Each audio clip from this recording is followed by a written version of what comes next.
السلام علیکم ورحمۃ اللہ وبرکاتہ۔ الحمد للہ نحمده ونستعینه ونستغفره ونعوذ باللہ من شرور انفسنا ومن سیئات اعمالنا، من يهده الله فلا مضل له ومن يضلل فلا هادي له، ونشهد ان لا اله الا الله وحده ونشهد أن سيدنا ومولانا محمدا عبده ورسوله. أما بعد فإن خير الحديث كتاب الله وخير الهدي هدي محمد صلى الله عليه وسلم وشر الأمور محدثاتها وكل محدثة بدعة وكل بدعة ضلالة وكل ضلالة في النار. اللهم صل على محمد وعلى آل محمد كما صليت على إبراهيم وعلى آل إبراهيم إنك حميد مجيد. اللهم بارك على محمد وعلى آل محمد كما باركت على إبراهيم وعلى آل إبراهيم إنك حميد مجيد. رب اشرح لي صدري ويسر لي أمري واحلل عقدة من لساني يفقه قولي. اعوذ باللہ السمیع العلیم من الشیطان الرجیم من حمزہ ونفخہ ونفثہ بسم اللہ الرحمن الرحیم. الہاکم التکاثر حتی زرتم المقابر کلا سوف تعلمون ثم کلا سوف تعلمون. ہر قسم کی تحمید و ستائش، کبریائی، بڑائی اللہ وحدہ لا شریک کی ذات کے لیے، اور اللہ تعالیٰ کی حمد و ثنا کے بعد بے شمار لا تعداد انگن درود السلام امام الانبیاء امام الحرمین سید الثقلین جد الحسن والحسین جناب محمد رسول اللہ صلی اللہ علیہ وسلم کی ذات اقدس و ذات طیبہ پر. حضرات، ہمارے ہاں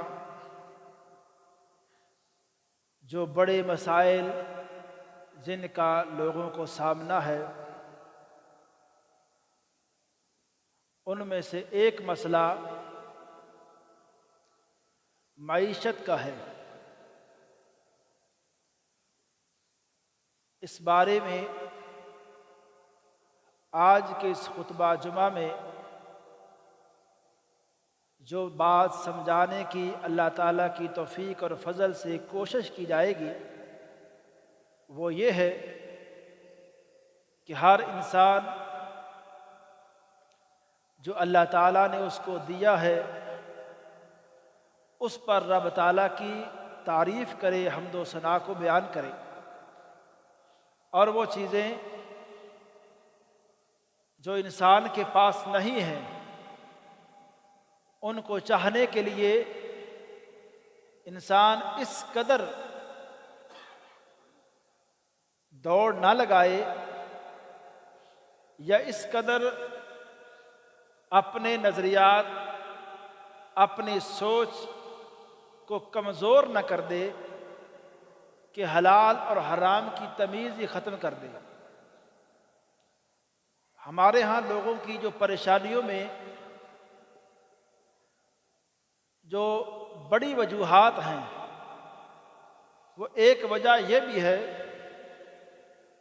کہ ہم وہ چیزیں جو ہماری بنیادی ضروریات کا حصہ نہیں ہیں انہیں انسان سہولیات کا نام دے سکتا ہے.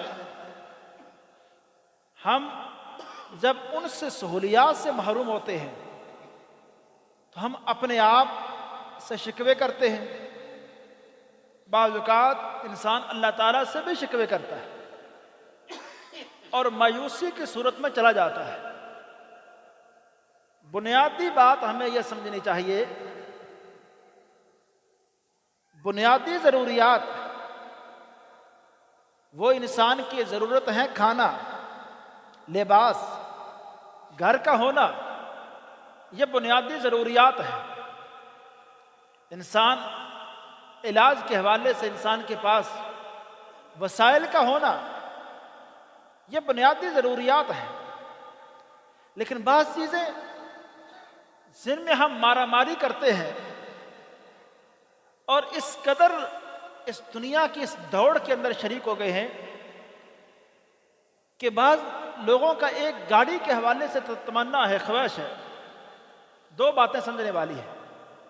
ایک ہے کہ انسان کی سوچ جو ہے وہ مثبت ہو، انسان ہر حوالے سے پازیٹیو حوالے سے سوچے کہ میرے اللہ، میرے مالک، میرا خالق اس حوالے سے میرے لیے آسانیاں کرے گا، یہ سہولیات یا اپنی اس دنیا کے اندر میں اس مقام تک پہنچنے کی کوشش کروں گا اور اس کے لیے میں محنت کروں گا اور اللہ تعالیٰ پہ میں نتائج چھوڑ دوں گا۔ میرا مالک اگر میرے لیے بہتر ہوا تو اللہ تعالیٰ پہ ہمارا ایسا بھروسہ، ایسا توکل، ایسا ایمان ہونا چاہیے کہ اگر ایک چیز کو چاہنے کے لیے میں نے محنت کی ہے، دل لگا کے محنت کی ہے اور میں نے اپنے رب سے دعائیں بھی کی ہیں کہ اللہ یہ سہولیات میرے گھر میں ہو، یہ وسائل بھی میرے پاس آ جائیں، لیکن دعائیں کرنے کے بعد اور انسان کی محنت کے بعد اگر وہ وسائل انسان کو حاصل نہیں ہوتے ہیں تو اس وقت اصل امتحان ہے۔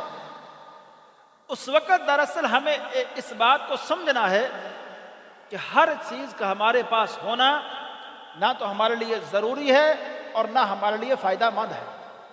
اللہ تعالیٰ نے قرآن کے اندر بڑی واضح طور پہ یہ بات کہی ہے کہ بعض چیزیں جن کو انسان چاہتا ہے یا انسان سوچتا ہے کہ میرے لیے بہتر ہیں، کہ فلاں علاقے میں میرے پاس گھر ہونا چاہیے، فلاں میرے پاس گاڑی ہونی چاہیے، اتنا میرے پاس مال ہونا چاہیے۔ اللہ کہتے ہیں بعض چیزیں انسان یہ سوچتا ہے کہ وہ میرے لیے بہتر ہیں، زیادہ مال کا ہونا بہتر ہے، بڑی گاڑی کا ہونا میرے لیے بہتر ہے، یا فلاں علاقے میں میرے پاس پلاٹ کا ہونا، میرے پاس اتنا عالی شان بنگلے کا ہونا میرے لیے بہت بہتر ہے، یہ انسان سوچتا ہے۔ لیکن حقیقت میں اللہ فرماتے ہیں کہ وہ چیزیں انسان کے لیے بہتر نہیں ہوتی۔ رب تعالیٰ کے فیصلوں پر انسان کو خوش ہونا چاہیے کہ اگر میرا رب فلاں چیز مجھے نہیں دے رہا تو اس میں میرے رب کے پاس حکمتیں ہیں جن کو میں نہیں جانتا، جو میرے علم میں باتیں نہیں ہیں۔ ہو سکتا ہے کہ گاڑی کا آ جانا میرے لیے خیر والا نہ ثابت ہو اور بڑے گھر وہ میرے لیے اچھا ثابت نہ ہو، یا فلاں منصب یا اتنا مال وہ میرے لیے فتنے کا باعث بن جائے۔ حضرات، دراصل اللہ کے رسول علیہ السلام کی زندگی اور صحابہ کی زندگی کو دیکھ کے میں اور آپ آج انشاءاللہ ایک بات یہ سمجھنے کی کوشش کریں گے کہ ہمیں ایک مقام تک پہنچنے کے لیے کچھ وقت کا انتظار کرنا چاہیے، اللہ تعالیٰ کی ان آزمائشوں کو، اللہ تعالیٰ کی ان حکمتوں کو سمجھنا چاہیے۔ ہم جو ہر معاملے میں شارٹ کٹ چاہتے ہیں کہ بس چند مہینے لگیں اور ہمارے پاس اتنا مال آ جائے، بس چند جگہوں پہ میں کام کروں اور ایک دو ایسا بزنس میں کر لوں کہ میرے پاس تو یہاں تک ابھی مجھے پہنچنا چاہیے، اور اگر نہیں وہاں پہنچتا تو انسان پریشان ہو جاتا ہے، انسان مایوس ہو جاتا ہے۔ اس کے لیے صرف میں ایک مثال دیتا ہوں اللہ کے رسول علیہ السلام اور آپ کے اصحاب کی تاریخی حوالے سے، کہ مکے کے اندر جو لوگ، دیکھیں انسان کی زندگی کے مراحل کیا ہیں، انسان کے ساتھ اللہ تعالیٰ کیسے کیسے معاملات کرتا ہے۔ مکے کے اندر رہنے والے لوگ ایک وقت ایسا ہے ان کو صحیح طرح جینے بھی نہیں دیا جاتا۔ اگر اپنی زندگی وہ محدود سے وسائل اگر ان کے اندر وہ جینا چاہتے ہیں، مکے والے وہ جینے، اس زندگی میں بھی ان کو آزاد جینے نہیں دیتے۔ ان لوگوں نے ایک وقت، ان مسلمانوں نے ان پابندیوں کو، ان سختیوں کو اور ان آزمائشوں کو برداشت کیا، صبر کا مظاہرہ کیا۔ حالانکہ وہ لوگ میں مسلمان ایسا نہیں محنت نہیں کر رہے تھے، سب کچھ کر رہے تھے، لیکن ان کو آزادانہ زندگی گزارنے کا بھی حق نہیں دیا گیا مکہ کے اندر۔ اب ایک وقت گزرتا ہے، یہ لوگ مکہ سے مدینہ جاتے ہیں، حالات تھوڑے سے بہتر یہ ہو جاتے ہیں کہ وہ جو سختیاں تھیں مکہ کے اندر، وہ جو ہر معاملے میں رکاوٹیں کھڑی کی جا رہی تھیں، وہ رکاوٹیں ختم ہو جاتی ہیں۔ اب آزادانہ مسلمان مسجد جا سکتے ہیں، آزادانہ اپنی عبادات کر سکتے ہیں، جو وہ رائے دینا چاہیں، اسلام کی جس بات پر عمل کرنا چاہیں وہ آزادانہ کر سکتے ہیں، جو کہ مکہ میں نہیں تھا۔ اب مدینہ کے اندر پہلے سال مدینہ کے اندر بھی اتنے آسان نہیں تھے۔ مدینہ کے اندر ایک جنگ ختم ہوتی، مکے والے دوسری جنگ کی تیاری کرتے اور مسلمانوں کے سامنے کھڑے ہو جاتے۔ پریشانیاں شروع کے اندر دیکھیں، جو مسلمان اپنے گھروں سے بے گھر ہو گئے، ان لوگوں کو اللہ کے رسول علیہ الصلوۃ والسلام نے ہجرت پر حکم جاری کیا کہ جو لوگ مکہ کے اندر لازمی طور پہ وہ ہجرت کریں، ہجرت کر کے اپنے گھر چھوڑ کے میرے بھائی جاتے ہیں، اور ان کے پاس جب مکے سے نکلتے ہیں گھر بھی نہیں ہے، مال بھی نہیں ہے، لیکن اللہ پہ توکل اور بھروسہ ہے۔ وہ یہ سمجھتے ہیں کہ جب ہمارے لیے وہ تنگی کے حالات مکہ کے اندر جو تھے وہ ختم ہو رہے ہیں، اگر یہاں مدینہ کے اندر ہمارا اپنا گھر نہیں ہوگا تو کیا بات ہے، ہم آزاد جئیں گے تو صحیح نا۔ مدینہ کے اندر حالات میں کچھ بہتری شروع میں آئی، لیکن جیسے ہی حدیبیہ کا فیصلہ وہ صلح ہوتی ہے، حدیبیہ کے صلح کے بعد مسلمانوں کے حالات یکسر تبدیل ہو جاتے ہیں۔ ادھر سے جو مکہ والوں سے بار بار جنگ کے خطرے تھے وہ ختم ہو جاتے ہیں، اور یہ جو اللہ کے رسول علیہ الصلوۃ والسلام کی پالیسی اور رب تعالیٰ کی طرف سے حکم ہوتا ہے کہ جو یہ معاہدے کر رہے ہیں اور ظاہری طور پہ ان کی باتیں ٹھیک نہیں ہیں، عمر جیسا بندہ کہتا ہے کہ ابو بکر یہ باتیں ٹھیک کر رہے ہیں اور ہمارے پیغمبر ٹھیک باتوں پہ فیصلہ کر رہے ہیں، کہ وہ یہ بات کہہ رہے ہیں کہ اگر مکے سے بندہ مدینے جائے گا آپ واپس کرو گے، لیکن اگر مدینہ کا بندہ مکے ہمارے قابو آ گیا، ہمارے علاقے میں آ گیا، ہم نہیں چھوڑیں گے۔ یہ کیا کوئی برابری کی بنیاد پہ یہ معاہدہ نہیں ہے اللہ کے رسول علیہ الصلوۃ والسلام، لیکن ایک دور اندیش پیغمبر کی سوچ ہوتی ہے۔ آپ نے فرمایا یہ واقعات چند ایک ہو سکتے ہیں، لیکن اگر یہ جو بار بار ہمیں تنگ کر رہے ہیں، ہمیں آزاد نہیں چھوڑ رہے، ہر وقت ہمارے اوپر خطرہ ہے کہ کسی بھی وقت جنگ ہو سکتی ہے، اس خطرے کی وجہ سے ہم اپنے لوگوں کو باہر تبلیغ کے لیے نہیں بھیج رہے، ہم دوسری طرف رابطے نہیں کر رہے، ان کی وجہ سے کہ مدینے کو خالی نہیں کرنا چاہتے۔ اللہ کے رسول علیہ الصلوۃ والسلام جیسے یہ خطرہ ٹلتا ہے، فوراً ہی آپ بادشاہوں کی طرف تبلیغ اسلام کے لیے خط لکھتے ہیں۔ صحابہ ایک طرف خط کے لیے، دوسری طرف خط کے لیے، ایک طرف تبلیغ اسلام کے لیے، دوسری طرف اب مہینوں کے اندر خبریں آنا شروع ہو گئی، مہینوں کے اندر، کہ فلاں علاقے سے 1000 بندہ مسلمان ہو گیا، فلاں علاقے سے پورا قبیلہ اسلام کے اندر آ گیا، اور فلاں کے اندر تو ایک ملک کا بادشاہی تبدیل ہو گیا۔ اب ملکوں کے ملک اسلام کے اندر آنا شروع ہوتے ہیں، لیکن اب دوسری طرف جو مکے والے چھوٹی ایک سوچ لے کے بیٹھے تھے کہ ہمارا بندہ اگر ادھر گیا تو وہ تو واپس ہی کر دیں گے، اور ان کا بندہ ادھر آ گیا ہم تو نہیں چھوڑیں گے، اب یہ سوچ لے کے بیٹھے ہیں، ان کو پتہ ہی نہیں کہ وہاں مدینے میں معاملہ ہی سارا بدل گیا ہے، کہ جو چند ہزاروں میں تھے اب لاکھوں میں ہونا شروع ہو گئے۔ اب تو وہ صورتحال ہی نہیں ہونے والی۔ اب اللہ کے رسول علیہ الصلوۃ والسلام نے فیصلہ یہ کیا، بڑا فیصلہ کیا، کہ یہ جو خیبر کے یہودی ہمیں بار بار تنگ کرتے ہیں نا، ایک دفعہ اس سے پہلے خندق کے اندر یہ معاملہ خراب کر چکے تھے کہ مکے والوں کو وہاں جا کے انہوں نے چھیڑا اور جا کے برگلایا کہ ابھی ہم وہاں بڑی تیاری کر چکے ہیں، ایک دفعہ بس آپ آئیے، ہم ان مسلمانوں کو وہاں سے ختم کرتے ہیں۔ لیکن اللہ جس دین کو اس دنیا پہ غالب کرنا چاہتا تھا، وہ کس طرح ان مسلمانوں کو ختم کر سکتے تھے؟ اللہ کے رسول علیہ الصلوۃ والسلام نے فیصلہ کیا کہ یہ جو خیبر کے یہودی ہمیں بار بار تنگ کر رہے ہیں، ابھی سب سے پہلے تو ہم ان سے نبٹتے ہیں، ان سے ایک جنگ ہوتی ہے، فیصلہ کن جنگ ہوتی ہے، اور وہاں سے مسلمانوں کی مالی حالت اتنی مضبوط ہو جاتی ہے کہ اب مسلمانوں کا مقابلہ کرنا مکے والوں کے بس میں رہا ہی نہیں۔ اب اگر وہ آ بھی جائیں، ابھی تھوڑا سا وقت گزرتا ہے، وہ معاہدے ختم ہوتے ہیں، اب مسلمانوں کی وہ پاور ہو جاتی ہے کہ ابھی یہ آتے تھے نا، بدر کے اندر بھی یہ آئے، احد کے اندر بھی یہ آئے، اور خندق کے اندر بھی یہ آئے تھے، اب ہم جائیں گے کہ ان کو وہ ختم کرنے کے لیے کہ یہ جو بار بار جو ہمارا وہ بنیادی شہر ہے مکہ، جہاں سے انہوں نے ہمیں نکالا تھا، آج ہم وہاں فاتح بننے کی پوزیشن میں ہیں۔ تو اللہ کے رسول علیہ الصلوۃ والسلام نے وہاں اس مکے کے اوپر وہ جو وہاں ظالم لوگ مسلمانوں کو مکے میں نہیں آنے دے رہے تھے، 3 سال پہلے انہوں نے مکہ سے مسلمانوں کو مکہ میں نہیں آنے دیا تھا، اور حدیبیہ میں بھی یہ کہہ کے واپس کر دیا تھا کہ اگلے سال آؤ، اس سال نہیں آؤ، ہم آپ کو عمرہ بھی نہیں کرنے دیں گے۔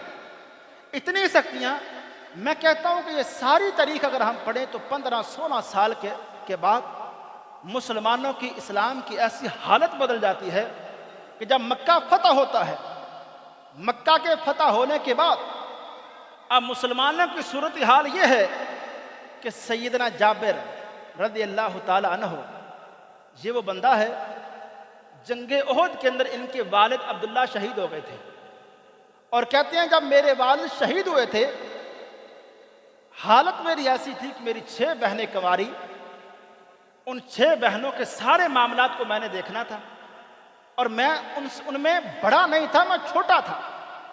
اب یہ ساری ذمہ داریاں میرے باپ کا قرض میرے اوپر۔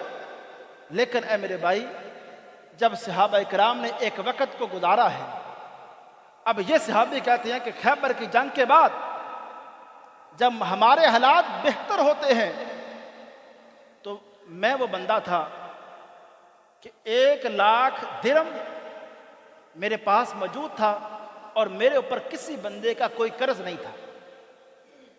عرض کرنے کا مقصد یہ ہے کہ انسان کی زندگی کے کچھ مراحل ہوتے ہیں، ہمیں اپنی زندگی کے اندر محنت کرنی چاہیے، دل لگا کے محنت کرنی چاہیے، اور اپنے لیے اس دنیا کے اندر جتنے بھی آسانیاں ہو سکیں، سہولتیں ہو سکیں، ان تک جانا چاہیے۔ لیکن بعض ایسی سہولتیں اگر ہمیں نہیں ملتی محنت کے بعد بھی، دعائیں کرنے کے بعد بھی، تو ہمیں اس میں اپنے آپ کو مایوسی کی طرف نہیں لے جانا چاہیے، اور خواہ مخواہ اپنے آپ کو پریشان نہیں کرنا چاہیے، اور اپنی ذہنی صورتحال کو اس قدر تنگی والی نہیں بنا دینی چاہیے کہ انسان پاگل ہو جائے کہ بس یہ سہولت۔ نوجوانوں نے آپ دیکھے نا، اب ایک موبائل ہے، موبائل کی بھی اقسام ہے، ایک موبائل لاکھوں میں ہے، ایک چند ہزاروں میں ہے۔ ایک انسان بس کہتا ہے کہ میرے پاس اگر وہ جو آئی فون کا جو آخری ورژن ہے وہ نہیں آتا، میں تو مرتا ہوں، میں تو سب سے یعنی محروم بندہ دنیا کا میں ہوں اگر میرے پاس وہ موبائل نہیں آتا۔ حالانکہ اگر انسان سوچے تو انسان کی بنیادی ضرورت نہیں ہے۔ اگر اسی طرح یہ فلاں گاڑی ہے بھی، اگر میرے پاس آ جائے، انسان اس کے لیے محنت کرے دنیا کے اندر دل لگا کے۔ میں نے ایک بات سمجھانے کی میں کوشش کر رہا ہوں، میری بات کا ہرگز آپ مطلب یہ نہ نکالیں کہ میں ایک جگہ آپ کو کہہ رہا ہوں کہ یہاں کے رک جائیں، دنیا میں محنت نہ کریں، اپنے لیے سہولیات تلاش نہ کریں، اپنے لیے آسانیوں کے لیے محنت نہ کریں، اپنی اولاد کے اچھے مستقبل کے لیے محنت اور کاروبار، ایک کاروبار سے دوسرے کاروبار کی طرف نہ جائیں۔ میں ایسا نہیں کہہ رہا ہوں، آپ کاروبار بھی کریں، دنیا میں محنت بھی کریں، اور ہر حوالے سے اس بات کو سوچیں کہ جو اللہ تعالیٰ محنت کے بعد، جو اللہ تعالیٰ انصاف کرنے والا ہے، اللہ سے بڑھ کے کوئی انصاف کرنے والا نہیں۔ اگر آپ کی محنت ٹھیک ہے، اگر آپ کی محنت سچی محنت ہے، دل لگا کے آپ نے ایک چیز کو حاصل کرنے کے لیے محنت کی ہے میرے بھائی، اور آپ نے دعائیں کی ہیں، تو اللہ پہ اتنا تو بھروسہ رکھے نا، اس رب کی اتنی حکمتوں پہ ایمان تو رکھے نا کہ اگر وہ چیز آپ کو نہیں ملی محنت کے بعد بھی، کئی سالوں کے بعد بھی، آپ انتظار کریں، یا پھر اپنا یہ ذہن بنا لیں کہ اے میرے بھائی، وہ چیز جس کے لیے میں مارا پھر رہا ہوں، جس کے لیے کئی سالوں سے محنت کر رہا ہوں، اگر وہ چیز میرے لیے بہتر ہوتی تو سب سے بڑھ کے انصاف کرنے والا مجھے اس دنیا کے اندر وہ چیز عنایت کرتا، وہ مجھے دیتا۔ میرے رب کے خزانے ایسے ہیں، وہ جب چاہے اپنے خزانے میں سے جس کو جتنا مرضی دے دے، اس رب کو کوئی پوچھنے والا نہیں، کوئی روکنے ٹوکنے والا نہیں، اس کو اپنے خزانوں میں کمی کا کوئی خدشہ، کوئی خطرہ نہیں ہے۔ تو میرے بھائی ہم سب کی سوچ یہ ہونی چاہیے کہ اللہ نے جو دیا ہے پہلے تو اس پہ اتنا خوش انسان ہو. ہم اچھا یا کامیاب انسان اصل میں کس کو سمجھتے ہیں؟ ہمارے ہاں کامیاب انسان کو جو ایک اصطلاح ہے، ہمارے ہاں جو اس تعریف کی جاتی ہے کہ زیادہ مال ہونا چاہیے، بڑا گھر ہونا چاہیے. کامیاب انسان وہ ایسا نہیں ہے میرے بھائی. بعض بڑے بڑے گھروں والے بڑی اذیت ناک پریشانیوں کے اندر مبتلا ہیں. بڑی گاڑیوں والے ایسی بیماریوں کے اندر مبتلا ہیں کہ راتوں کو نیند نہیں آتی ہے. میرے بھائی آپ ایک آسانی والی زندگی جس سے آپ فیصلہ کریں کہ آپ اللہ پہ راضی اور خوش ہیں. اگر دیکھیں ایک بندہ ہے وہ مال و دولت کی طرف آگے چلا گیا ہے، آپ کا کزن ہے. اصل بیماری تو ہمارے معاشرے میں پڑتی یہاں سے ہے نا کہ میرا وہ کزن جی میرے برابر پڑا ہے، میری اور اس کی کلاسیں ایک ہیں، لیکن آج وہ بزنس میں یہاں تک چلا گیا ہے، میں ادھر کا ادھر ہوں. حسد، بغض اور کیا کیا کچھ چیزیں آ جاتی ہیں. لیکن انسان سوچے بعض کا فرق ہوتے ہیں. ایک انسان اپنی دینداری میں بڑا اچھا ہوتا ہے. ہمارے ہاں دینداری کو تو سمجھا ہی نہیں جاتا. اور میرے بھائی اگر اللہ تعالیٰ نے آپ کو دین کے حوالے سے اچھی سوچ دی ہے، اچھی سمجھ دی ہے، اگرچہ وہ مال میں آپ اپنے دوسرے کزن کے برابر نہیں ہیں، وہ اگر دین کے حوالے سے کمزور ہے، آپ سمجھے نا کہ دین کے حوالے سے جو نعمت ہے، یہ والا کرم اللہ نے میرے اوپر کیا ہے. اس کے پاس مال ہے، میرے پاس دین ہے، میں اس حوالے سے اچھا ہوں. اس کے پاس صحت نہیں ہے، میرے پاس صحت تو ہے. اس کے پاس مال زیادہ ہے، میرے پاس گھر میں سکون ہے. اس کے پاس بڑے گھر کی صورت ہے، میرے پاس گھر چھوٹا ہے لیکن کبھی لڑائی نہیں ہوئی. ہمارے معاملات بڑے اچھے چل رہے ہیں. میرے بھائی آپ اور میں اپنے آپ کو اگر رب کی دی ہوئی جو نعمتیں ہیں اس پر خوش کرنے اور جو قناعت پسندی ہے، ایسی بڑی نعمت ہے. اللہ کے رسول علیہ الصلوۃ والسلام نے فرمایا کہ رب تعالیٰ کی بڑی نعمتوں میں سے ایک نعمت انسان کے پاس یہ ہے کہ انسان اللہ کے دیے پر خوش ہو جائے، اللہ کے دیے پر راضی ہو جائے. نہیں تو جب انسان کی صورتحال بس دنیا میں مارو ماری کی صورتحال میں انسان مبتلا ہوتا ہے تو اللہ کے رسول علیہ الصلوۃ والسلام نے فرمایا کہ اللہ کے دین سے یا اللہ کی عبادت سے وہ بندہ اتنا دور ہو جاتا ہے. اللہ فرماتے ہیں کہ ہم اس بندے کو پھر اس دنیا کے اندر فقر، فقیری، محتاجی اور مال ابھی بھی کم ہے، ابھی بھی میں نے آگے جانا ہے، یہ سوچے ہم انسان کے اندر پیدا کر دیتے ہیں کہ وہ انسان مال کی ایک لمٹ کے بعد دوسری کی طرف محنت شروع کرتا ہے. ایک بزنس کے بعد ابھی تک وہ خوش نہیں ہے تو کہتا ہے میں دوسری ایک بزنس اس کی طرف محنت کرتا ہوں. اسی طرح محنت کرتا کرتا دنیا میں اپنے پیچھے والوں کے لیے بڑا مال چھوڑ جاتا ہے.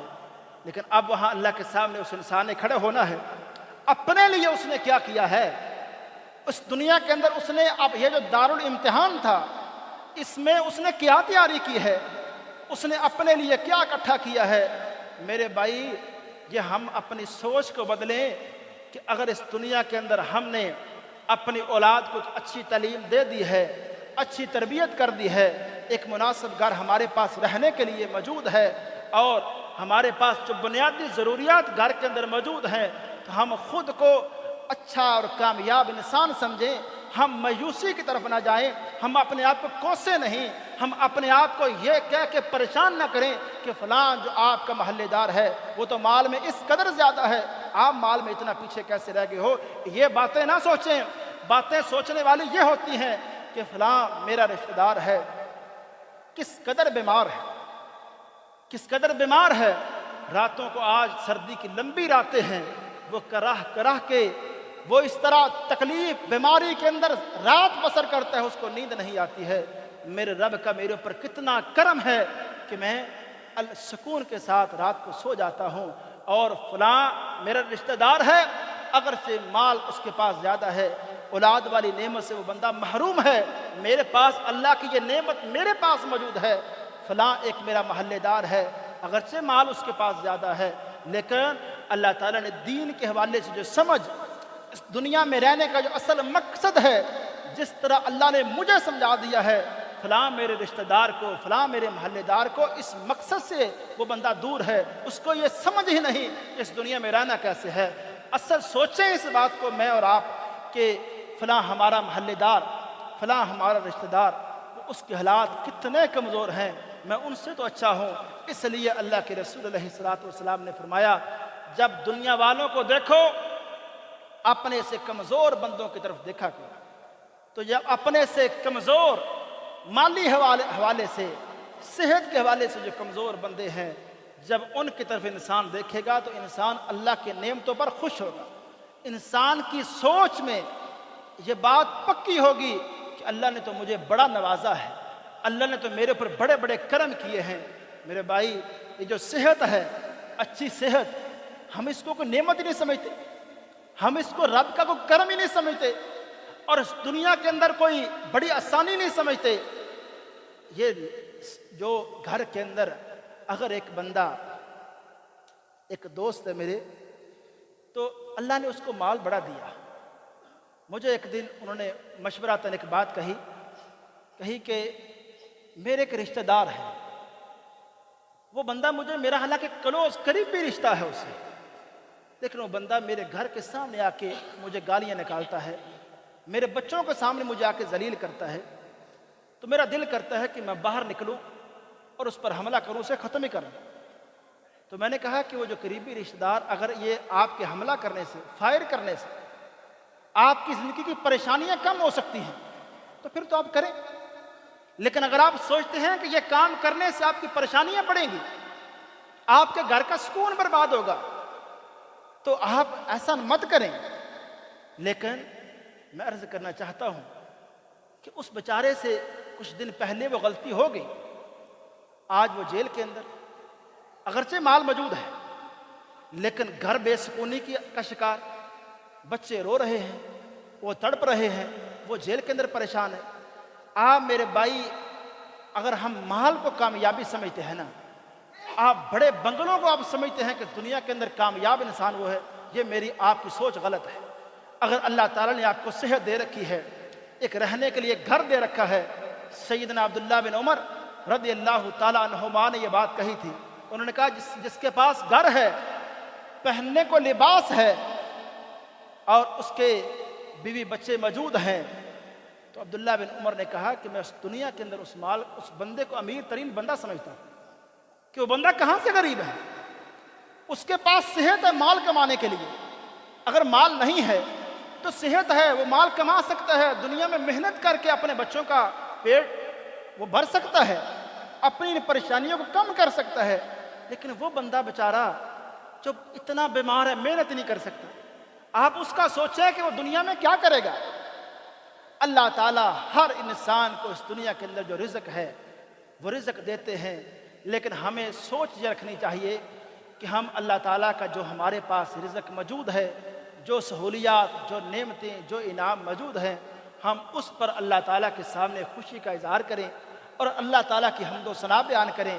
اور جو شروع میں ایک بات میں نے عرض کی ہے کہ انسان ایک منزل کو حاصل کرنے کے لیے، کہ ایک اگر سہولت کو حاصل کرنے کے لیے اگر کچھ سال بھی لگتے ہیں، جیسے مسلمانوں کی تاریخ کا کچھ حصہ میں نے آپ کے سامنے رکھا، صحابہ اکرام 10 سال مکہ کے اندر تنگی کے سال، مدینہ کے 6-7 سال تنگی کے سال، اس کے بعد انہیں مسلمانوں کے پاس آسانیاں آ گئی، ہر طرح سے فراوانی ان کے پاس آ گئی۔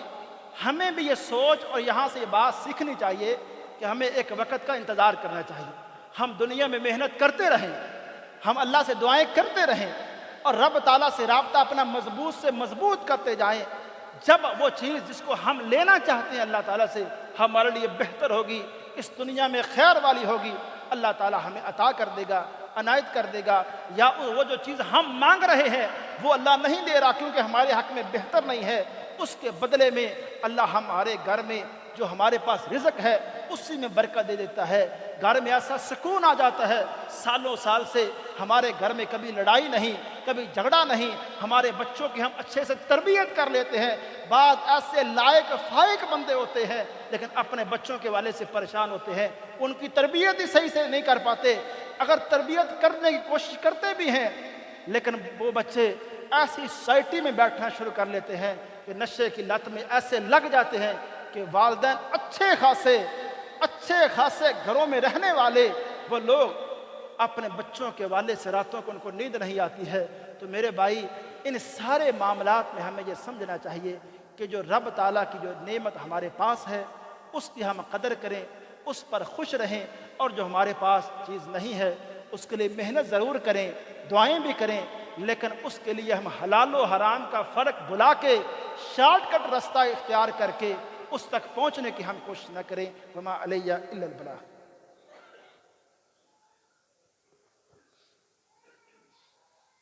نحمدہ ونصلی علی رسولہ الکریم، اما بعد۔ یہ ایک سوال ہے کہ جب امام سامع اللہ لمن حمدہ کہے گا تو مقتدی بھی ساتھ کہے گا؟ جی اس بارے میں ایک واضح روایت ہے، سنن دارقطنی کے اندر حدیث کی کتاب کا نام ہے کہ سیدنا انس رضی اللہ تعالیٰ عنہ کہتے ہیں کہ ہم اللہ کے رسول علیہ الصلوۃ والسلام کے زمانے میں اس بات کا حکم دیا جاتا تھا کہ ہم بھی امام کے ساتھ سامع اللہ لمن حمدہ کہیں۔ جب امام سامع اللہ لمن حمدہ کہے، وہ جو حدیث ہے کہ اذا قال الامام سامع اللہ لمن حمدہ فقولوا ربنا ولک الحمد، جب امام سامع اللہ لمن حمدہ کہے تو تم ربنا ولک الحمد کہو۔ اس کا یہ مطلب نہیں کہ مقتدی ربا سامع اللہ نہ پڑھیں، تو اس کا مطلب یہ ہے کہ امام کے ساتھ جب امام سامع اللہ پڑھ رہے آپ ساتھ سامع اللہ پڑھیں، جب وہ بات ختم کر دے آپ اس کے بعد ربنا ولک الحمد، جو نماز امام کی ہے وہ ساری کی ساری نماز، اس میں مقتدی کی بھی وہی الفاظ ہیں جو ہم رکوع میں، جو سجدے میں، جو کچھ بھی ہم پڑھتے ہیں، لہٰذا مقتدی بھی سامع اللہ لمن حمدہ کہے گا۔ اس بارے میں واضح روایت موجود ہے۔ اما بعد فإن خیر الحدیث کتاب اللہ وخیر الہدی ہدی محمد صلی اللہ علیہ وسلم وشر الامور محدثاتها وكل محدثة بدعة وكل بدعة ضلالة وكل ضلالة في النار۔ اللهم صل على محمد وعلى آل محمد كما صليت على إبراهيم وعلى آل إبراهيم إنك حميد مجيد۔ اللهم بارك على محمد وعلى آل محمد كما باركت على إبراهيم وعلى آل إبراهيم إنك حميد مجيد۔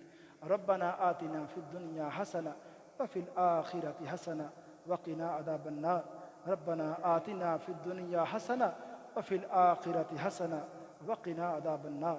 اللهم اشف مرضانا ومرضى المسلمين، اللهم اشف مرضانا ومرضى المسلمين، اللهم اشف مرضانا ومرضى المسلمين۔ اللهم إنا نسألك جنة الفردوس، اللهم آجرنا من النار۔ سبحان ربك رب العزة عما يصفون وسلام على المرسلين والحمد لله رب العالمين۔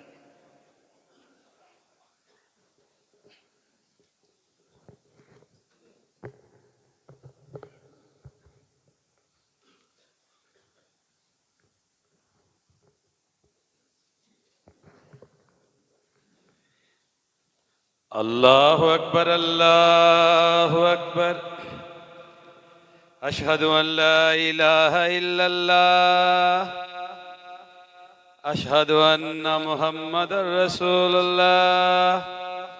حی علی الصلاۃ، حی علی الفلاح، قد قامت الصلاۃ قد قامت الصلاۃ۔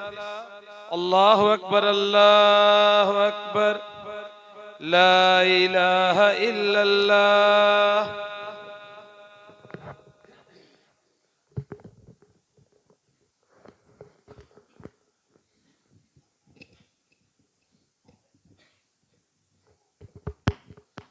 استووا واعتدلوا اقیموا صفوفکم فإن تسویۃ الصفوف من تمام الصلاة۔ مل جائیں، برابر ہو جائیں، پاؤں سے پاؤں کندھے سے کندھا اچھی طرح ملا لیں، موبائل فون بند کر لیں۔ اللہ اکبر، اللہ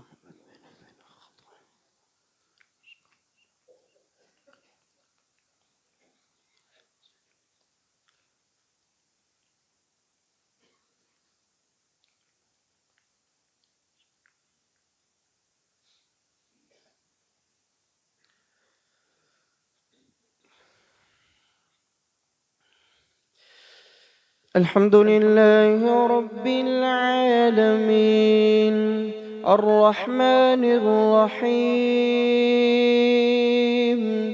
مالك يوم الدين إياك نعبد وإياك نستعين اهدنا الصراط المستقيم صراط الذين أنعمت عليهم غير المغضوب عليهم ولا الضالين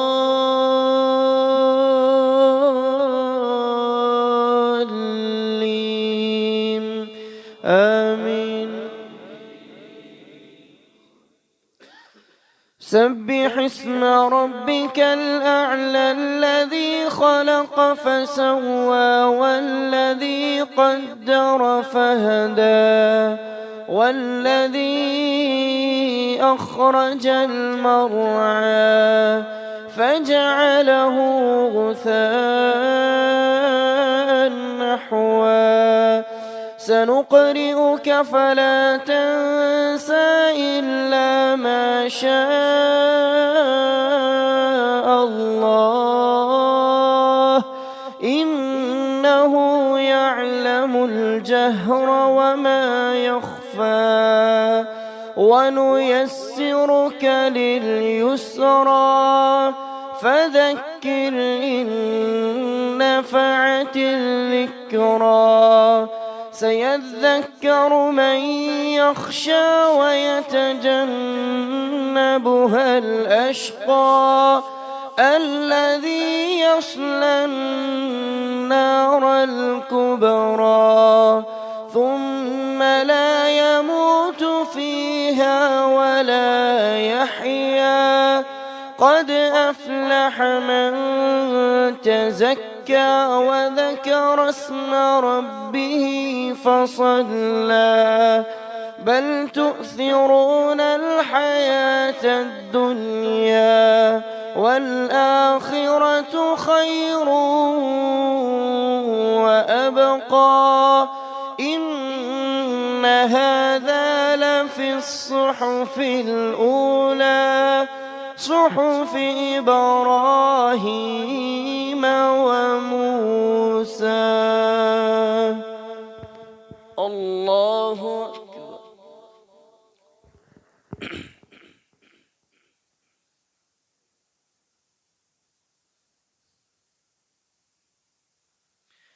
سمع الله لمن حمده.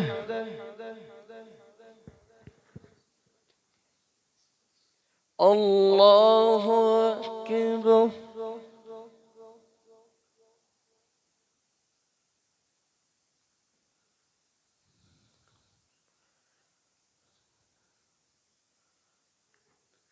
الله أكبر.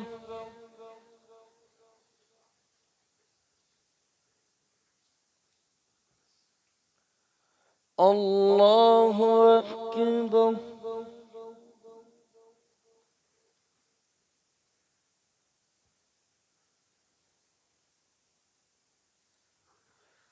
الله أكبر.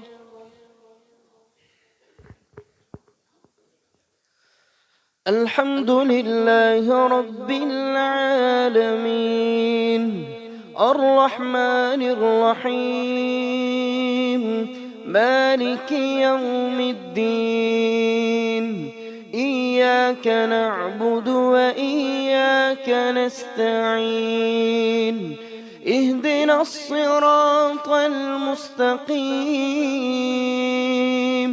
صراط الذين أنعمت عليهم غير المغضوب عليهم ولا الضالين آمين.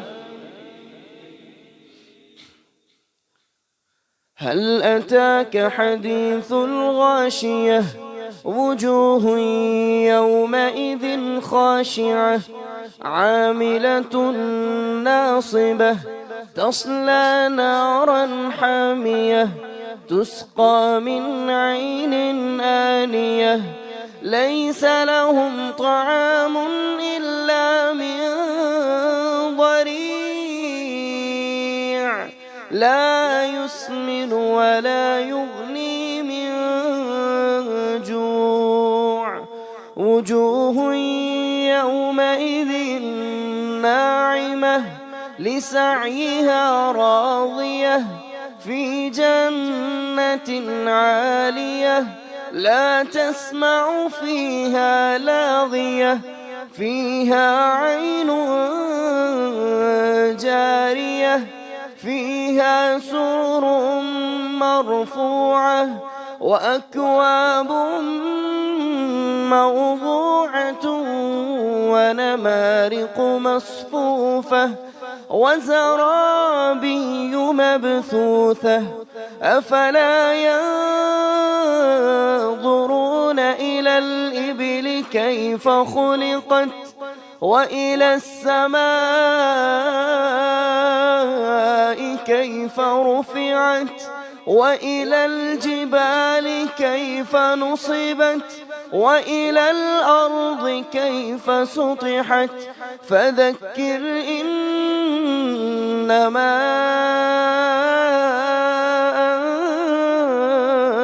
أنت مذكر لست عليهم بمسيطر إلا من تولى وكفر فيعذبه الله العذاب الأكبر إن إلينا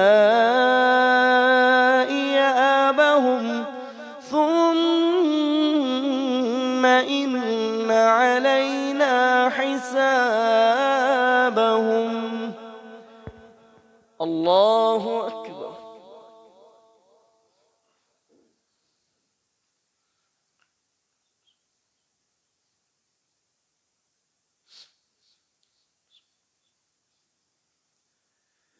سمع الله لمن حمده ربنا ولك الحمد.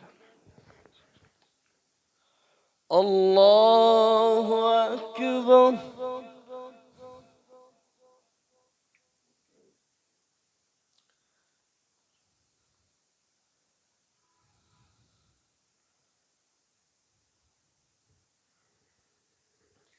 الله أكبر.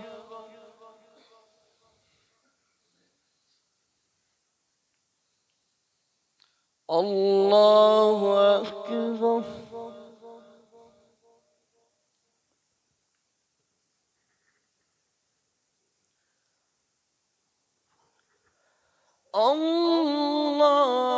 الله أكبر.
السلام عليكم ورحمة الله. السلام عليكم ورحمة الله.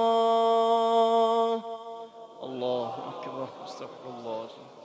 استغفر الله.